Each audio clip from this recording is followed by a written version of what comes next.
What is happening, guys? Welcome back to Redmir's Garage and welcome to the road to horsepower.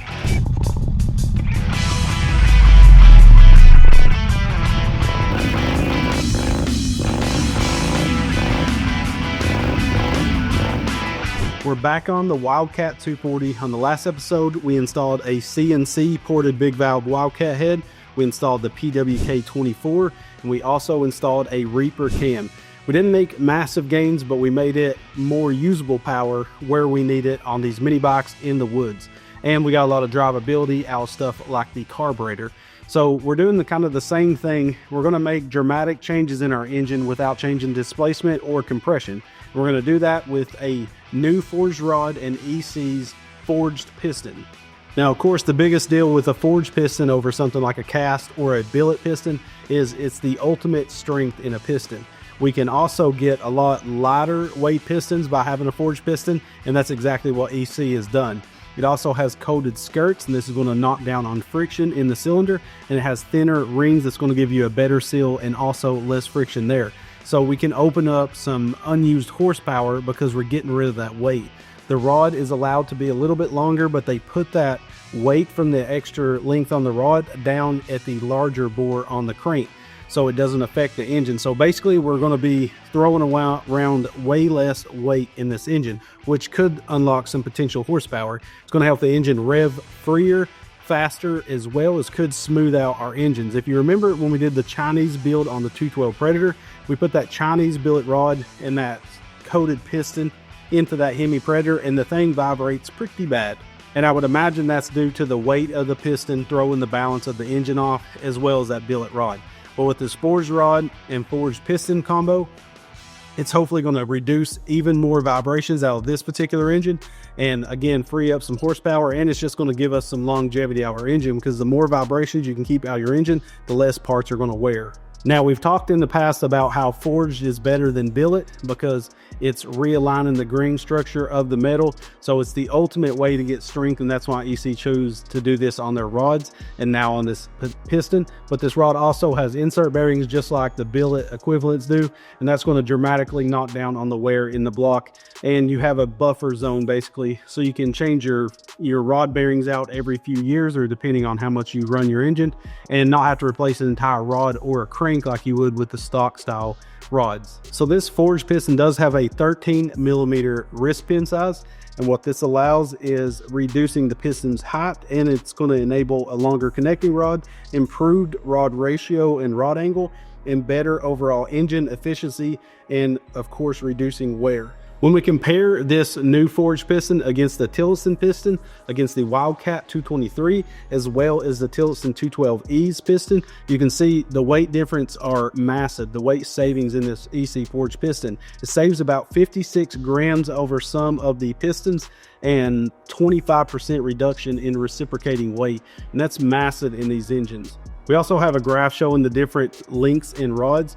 You will need a specific rod, the one we have linked in the video description, to use this piston. You can't use the Tillotson rod in this setup. If you're wanting to put this piston in your Tillotson, you're going to have to buy this particular rod from EC because they designed it for this piston for the 58mm crankshaft. So we have a graph on screen, and this is going to show us the weight of the stock rod and piston, and then we're going to show you the weight of the piston that we have in this stage 4 Wildcat 240 and the rod, and then it's going to show you the new rod and piston weight. So there's massive weight savings here, and again, the more weight we can get from slinging around this engine, it's going to run smoother, it's going to last longer, and it's going to free up some horsepower. So whether we see it on the dyno or not is to be seen. You know, we're going to run this on the dyno after we install it, and then we're going to put it on the bike and see if I can tell. Of course, that's going to be hard to convey to you guys because you're going to have to trust what I'm saying, but I'm really excited to see if I can feel a difference. Again, that Chinese motor vibrated like crazy. Your hands it was like you weed eated for an hour. Your hands was almost numb after riding an hour in the woods because it just put so much vibrations through the bike, which is going to make that engine wear even faster. It's going to wear out a bunch of bearings throughout that engine, so it's not good when you're slinging around weight, and especially when it's not a good balanced weight, and that's what EC's focused on these two parts. So let's get them installed. We're going to show you how we're going to install it. Of course, you got to pull the head, get into the block to pull that rod out. We're going to check our oil clearances and get this thing put on the dyno and hopefully make some change in horsepower. To install our new rod and piston, we have to remove the head and open up the block to unbolt the rod.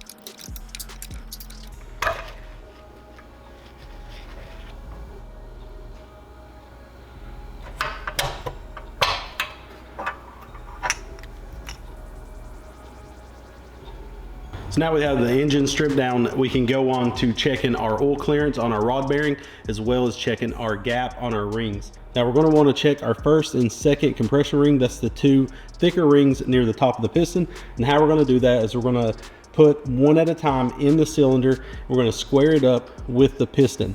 Once we have it in the cylinder, we can take a feeler gauge and check the gap that's in between the two ends of the ring. And why this is important is because metal expands when it gets hot and contracts when it gets cold. So once this engine gets up to temperature, we want to make sure we allow enough space for that ring to expand and not clash into each other, because if it does, then it can score up your cylinder walls, or it can break the ring, which is going to, of course, add to more blow by in your engine and a blown up engine. Now you can see the chart on screen is from Diamond Pistons. Almost every piston manufacturer will have these specs on what they classify as the right gap for your ring, depending on what you're doing. If you have a turbo engine, then you need to adjust your gap for that. And this is a natural aspirated, so we're going to go with the numbers that's on screen.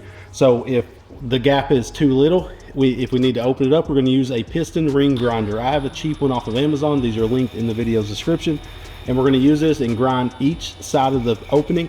We're not just going to focus on one side. We're going to make sure we keep it square in the tool and lightly grind, taking little bits of the material off at a time and rechecking. Now, in between each time that you grind it and check it, you need to make sure to file the edges so there's not any burrs that's going to scratch up your cylinder wall when you reinstall it to check the gap. So we've checked our rings and we're all good on the first and second compression ring. So we're good to install the rings on our new forged EC piston. When installing the forged piston, you need to install the rod on the piston before you place the rings on the piston. I forgot the order of this installation and put the piston rings on first, so you'll see me have to fix that later. Install the oil spacer into the lower groove of the piston, followed by the oil scraper on top and bottom of the spacer.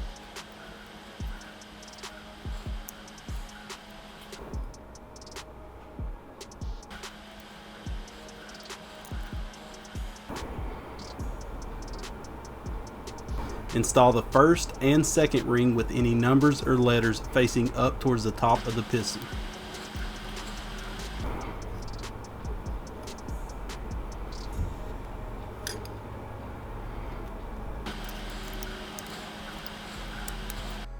Once installed, make sure to space the ring gaps to 120 degrees apart. We can also install one wrist pin clip using a set of clip pliers.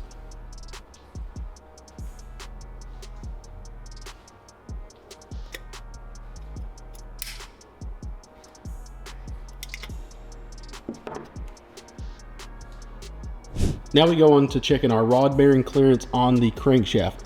So this is important because if we have too much space, then you're going to have rod knock. That's what it means when you have rod knock, is either your bearing has broken or disintegrated or wore, and you have too much play between your rod and your crank. And now if this measurement is too tight, then we need to either get our crankshaft turned and polished so we can get a little bit of size down, or if the gap is too big, we need oversized bearings. The only downside to these engines is there's not a lot of options on rod bearings like there would be for a small block Chevy.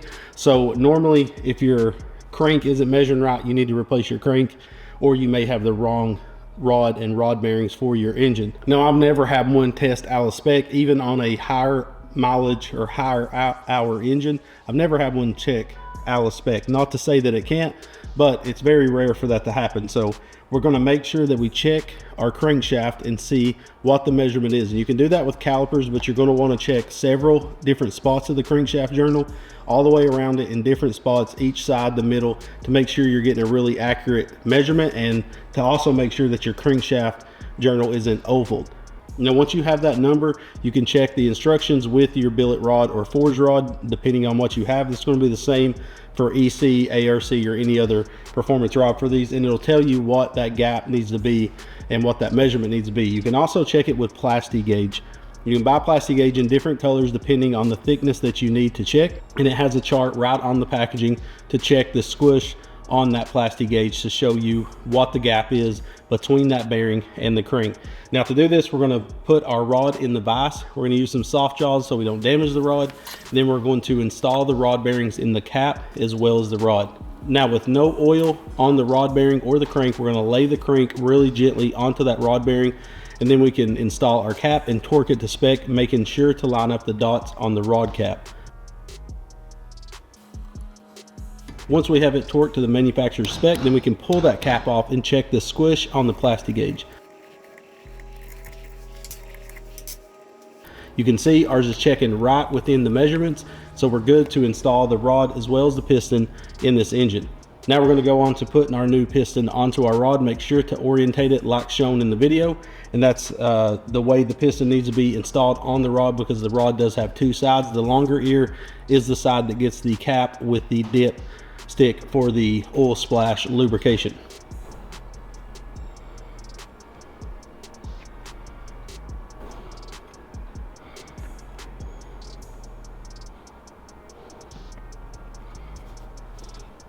You can see this is where I made the mistake. Since the forged rod is a shorter piston, the wrist pin actually sits behind the lower oil control rings. I had to remove those lower rings to install the wrist pin, then I can install the last wrist pin clip and reinstall those rings.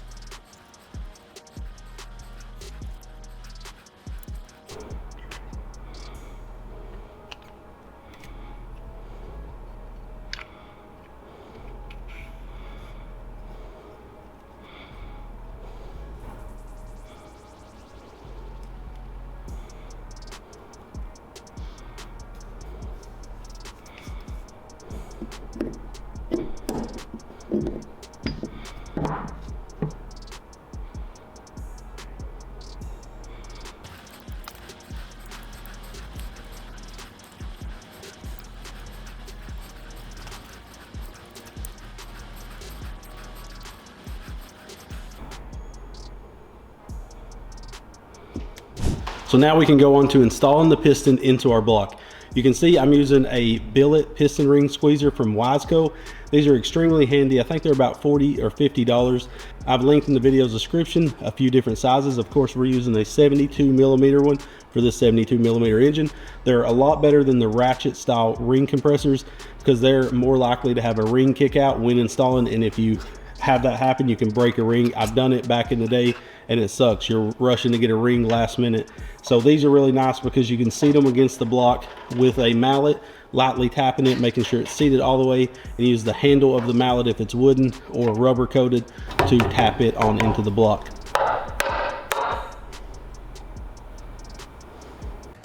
Now I can put assembly lube onto my rod bearings and install the rod cap with the dipper facing down. Make sure to use some engine oil on the bolts before installing them into the rod.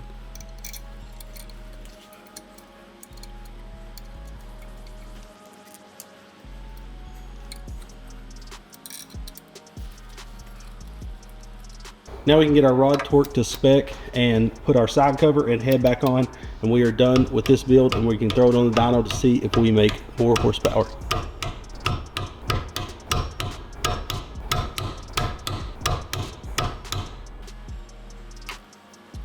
Install the lifters and the cam, making sure to line up the cam dots with the dots on the crankshaft to keep the engine in time.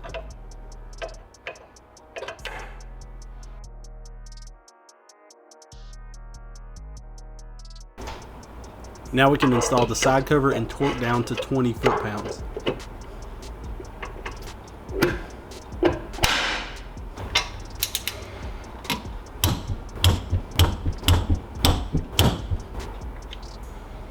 I installed a new head gasket and I torqued the head down to 20 foot-pounds as well.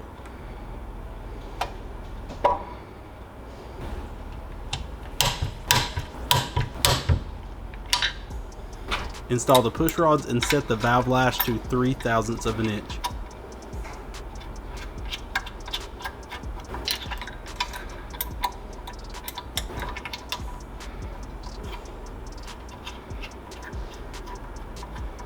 When setting valve lash, make sure the engine is at top dead center and the compression release is not on. When you turn over the engine, you'll notice the exhaust opens, followed by the intake, and then after the intake, the exhaust cracks open a small amount. This is the compression release, so we want to rotate the engine right past this so there's no pressure on the valves when setting the lash.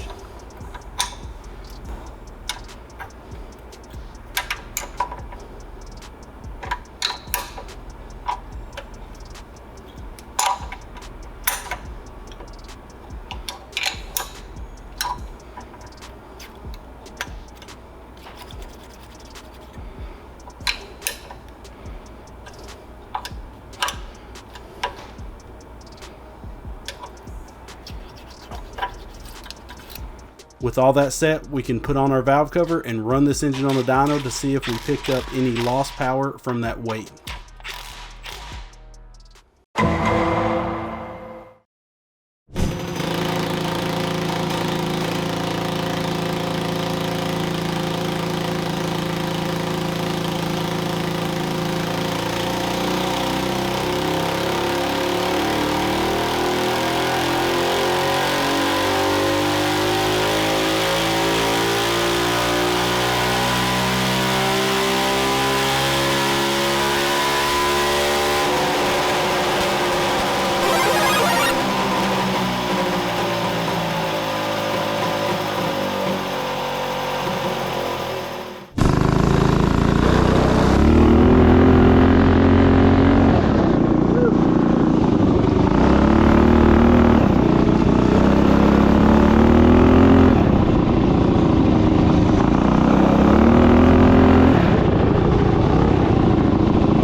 After me.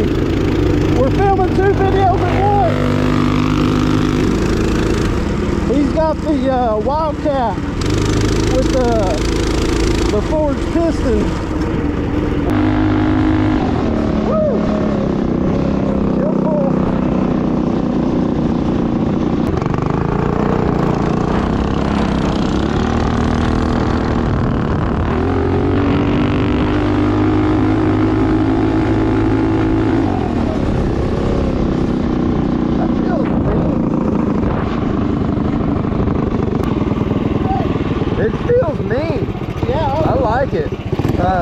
It's just that idle, like when you let out, it keeps wanting to go because it stays high idle. It's really rich on idle, so I need to fasten it on the wheel.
Switch.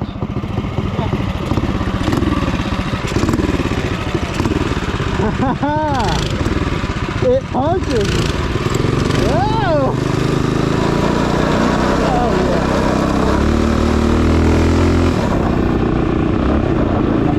I'm in the ditch.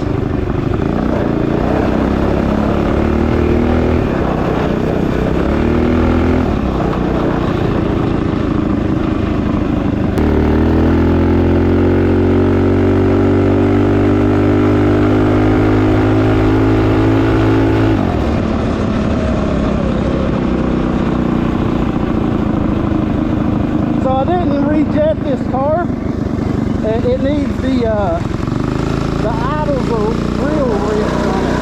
What? I don't even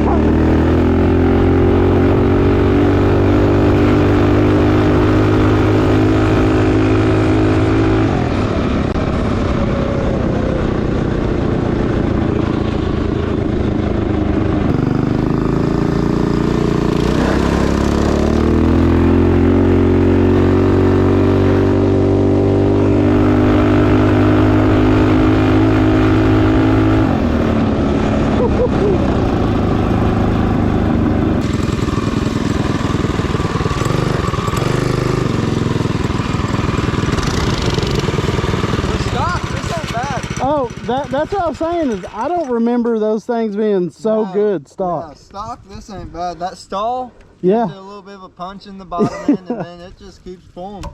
So I know this wasn't a massive gain, you know, what was it, 0.22 horsepower and like 0.24 or something foot-pounds of torque, but every little bit counts when you're getting to the end of a build. Now there's a lot more stuff we can do to this engine with some ratio rockers, which will open up a lot more horsepower, but really we're getting close to that maxed out torque number.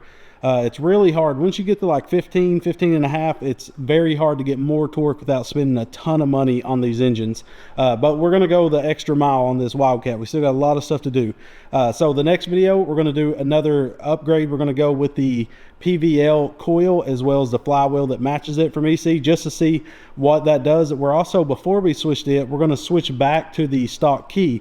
We ran this engine and the video before with the 6 degree, we retard the time in 6 degrees, and that's going to give you better startups. A lot of people that bought the Wildcat 240 was complaining about the kickback on starting, and that's because of the timing and stuff. They basically built that engine for peak horsepower and torque, and sometimes that'll give you that kickback when you're trying to start. So if anybody has a 240 and having the kickback issue, if you'd retard the timing a little bit, it'll help out with that.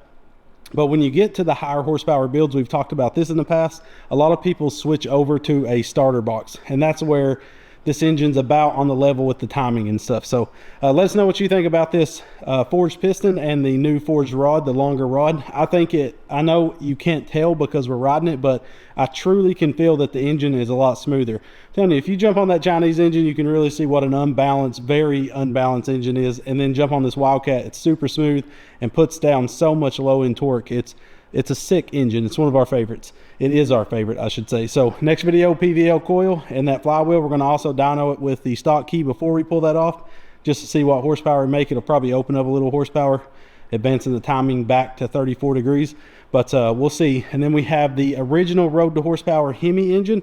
We put a non-Hemi head on it. That video is coming out very soon where we install that stuff. We put a Wildcat big valve non-Hemi head, and we should gain a lot of horsepower with that upgrade on that original engine. So stay tuned, guys. We got a lot of stuff coming out. We thank you. Make sure to check out the links in the video description. We love you guys, and God bless.